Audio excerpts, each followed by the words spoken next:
আসসালামু আলাইকুম রহমতুল্লাহ। প্রিয় মুসলিম ভাই বোনেরা, আমি আপনাদের সামনে আলোকপাত নং 155 নিয়ে আলোচনা উপস্থাপন করছি। আলোকপাতটির শিরোনাম হলো নবী মুসা আলাইহিস সালাতু ওয়াস সালাম এর বিয়ের প্রস্তাব প্রসঙ্গে।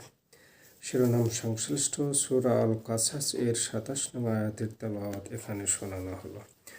আউযু বিল্লাহি মিনাশ শাইতানির রাজিম। বিসমিল্লাহির রহমানির রহিম।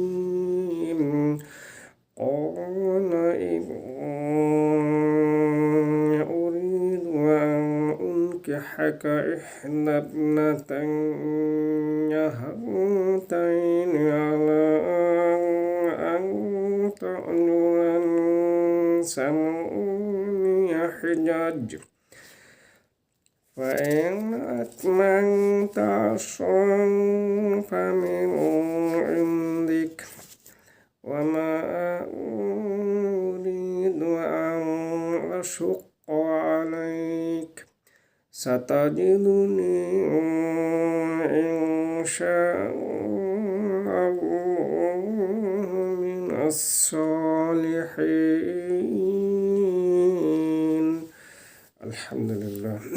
এবার শিরোনামের আলোকে আয়াতটির ব্যাখ্যামূলক অনুবাদ এখানে উল্লেখ করা হলো।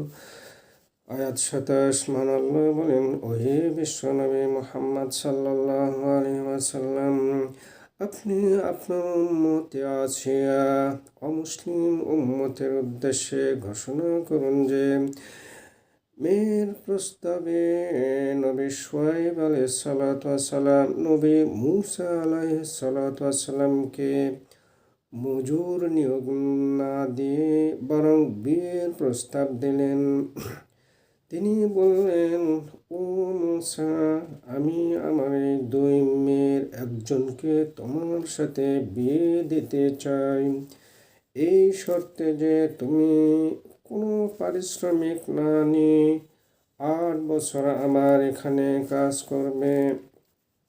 ইসলামে এটাই তোমার বিয়ের মহারণা।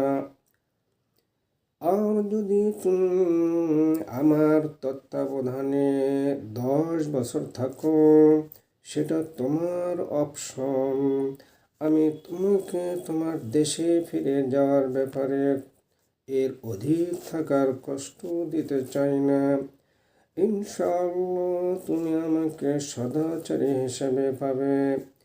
সস্ত্রীক দেশে ফিরে যাওয়ার ব্যাপারে কোনো বাধা দেব না, জুলুমও করা হবে না।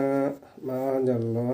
আসুন উম্মতে মুতিয়ার অন্তর্ভুক্ত মুসলিম ভাই বোনেরা, এক ও অদ্বিতীয় মহান আল্লাহর ইবাদত বন্দেগীতে মগ্ন হই।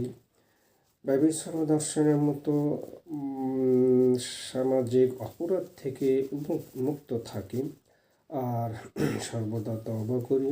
হে আল্লাহ, আপনি আমাদের তওবা কবুল করুন, আমাদেরকে ক্ষমা করুন এবং আমাদের জন্য জান্নাতুল ফেরদৌস নসিব করুন এবং আমাদেরকে জাহান্নাম থেকে পরিত্রাণ দান করুন। আমিন।